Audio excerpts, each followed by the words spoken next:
நீங்கள் எல்லாம் ஹாப்பியாக தான் இருப்பீங்க. ஆனால் நான் அஷ்மி இல்லாமல் எவ்வளோ கஷ்டப்படுவேன் தெரியுமா? என்னால புரிஞ்சுக்க முடியுது ஜெனி. இப்ப நான் என்ன பண்ண முடியும்? நீங்கள் யாரும் ஒன்றும் பண்ண தேவையில்லை. நான் கிளம்புறேன். ஏன் ஜெனி என்கிட்ட கோவமா பேசுற? நான் என்ன ஜெனி பண்ணேன்? என்ன இவங்க 2 பேரும் பேசிப்பாங்கன்னு பார்த்தா 2 பேரும் சண்டை போட்டுன்னு இருக்காங்க. இனிமே பேசுறதுக்கு ஒன்றும் இல்லை. நான் கிளம்புறேன். ஜெனி, நான் ஒரு நிமிஷம் சொல்றத கேக்குறியா? நான் நீங்கள் சொல்லி கேட்கணுன்னு எனக்கு ஒன்றும் அவசியம் இல்லை. நான் கிளம்புறேன். இனிமே நீங்களும் உங்கள் ஃப்ரெண்டு ரொம்ப ஹாப்பியாக இருங்க. ஒரு பொண்ணு அழ வைக்கிறீங்க. ஏ லூசா நீ? நானா அழ வச்சேன்? என்கிட்ட வந்து இந்த மாதிரி பேசிட்டு இருக்க? என்ன லவ் பண்ற பொண்ணையா நான் அழ வச்சேன்? பா சாமி, யாரும் நீங்கள் அழ வைக்கல சரியா? உங்கள் மேலே பாசம்னு தேடி நாங்கள் தானே வரோம். ஃபஸ்ட்டு எங்களை தான் சொல்லணுமே. ஓகே, இதுக்கு மேலே பேசுறதுக்கு ஒன்றும் இல்லை. நான் கிளம்புறேன்.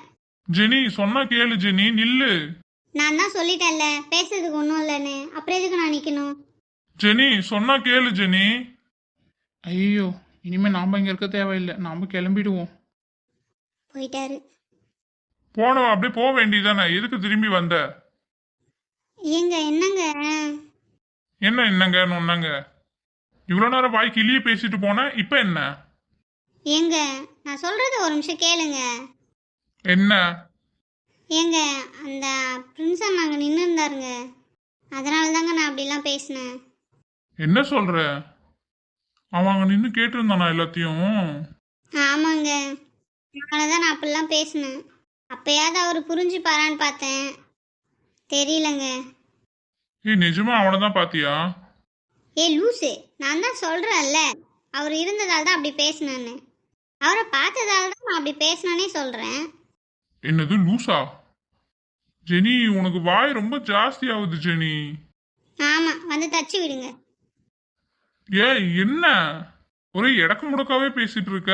என்ன என்ன சவுண்டு வருது? சரி சரி சாரி, கோவப்படாத. இப்போ சொல்லு.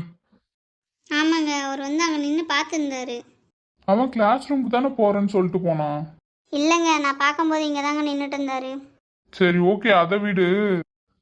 சரி அதை விடு, உண்மையாலுமே தங்கச்சிமா வரமாட்டேன்னு சொல்லிட்டாங்களா? ஆமாங்க, இனிமே அவங்க வரமாட்டேன்னு சொல்லிட்டா. இது நான் உண்மையை தாங்க சொன்னேன். நான் அப்பவே அவன்கிட்ட சொல்லலான்னு சொன்னேன், நீ தான் வேணான்னு சொல்ற. ஏங்க உங்களுக்கு புரியுதா இல்லையாங்க? இப்பயுமே அந்த பாவம் பார்த்து வர லவ் லவ் இல்லைங்க. மனசில் அதுவாக தோணணும், அதுதான் லவ்.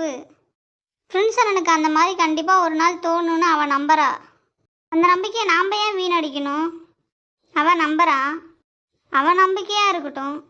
அந்த அண்ணன் வந்தாருன்னா நல்லது தான். ஏன் உங்களுக்கு ஹாப்பியா இல்லையா?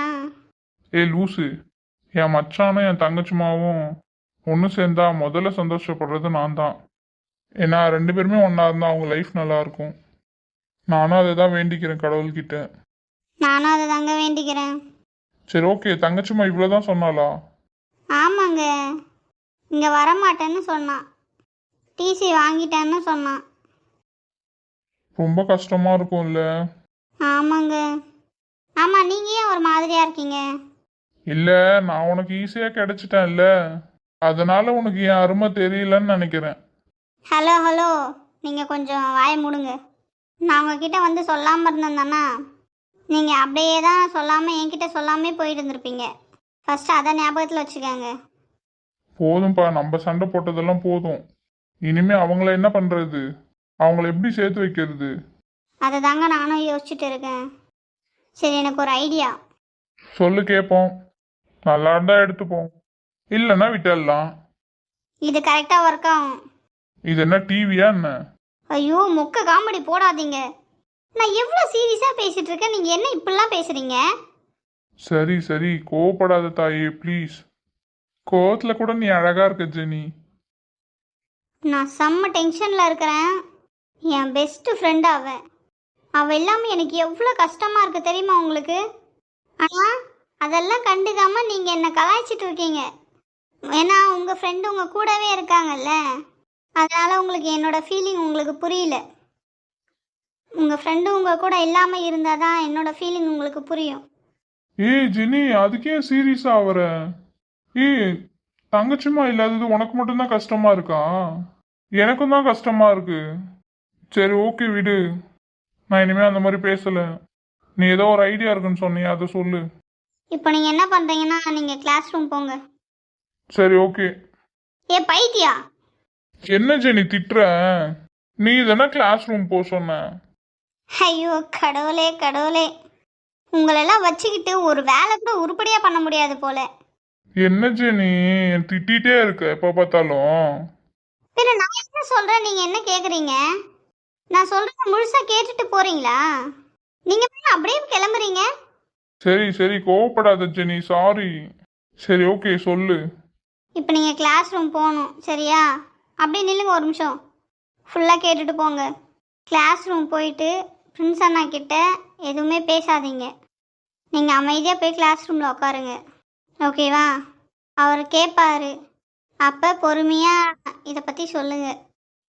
கொஞ்சமாக சொல்லிவிட்டு அதுக்கப்புறம் எதுவும் இது பண்ணாதீங்க, நீங்கள் நார்மலாக இருங்க. அப்படி இருந்தா அவராகவே உங்ககிட்ட வந்து மறுபடியும் அதை பற்றி கேட்பாரு. இதெல்லாம் ஓகே. அப்புறம் எப்படி அவன் தங்கச்சிமாவை ஏத்துப்பான்? அதை தான் சொல்ல வரேன்ல, ஃபஸ்ட்டு கேளுங்க. சாரி சாரி சொல்லு. பிரின்ஸ் அண்ணா அஸ்மியை லவ் பண்ணுறாருன்னு அவள் நம்புறா. அதுதான் நமக்கே தெரியுமே. ஆனால் பிரின்ஸ் அண்ணா மனசில் அஸ்மி இருக்காளான்றதை நம்ம தெரிஞ்சுக்கணும். அதுக்கப்புறம் தான் நம்ம என்ன பண்ணுறன்றதை நம்ம யோசிக்கணும்.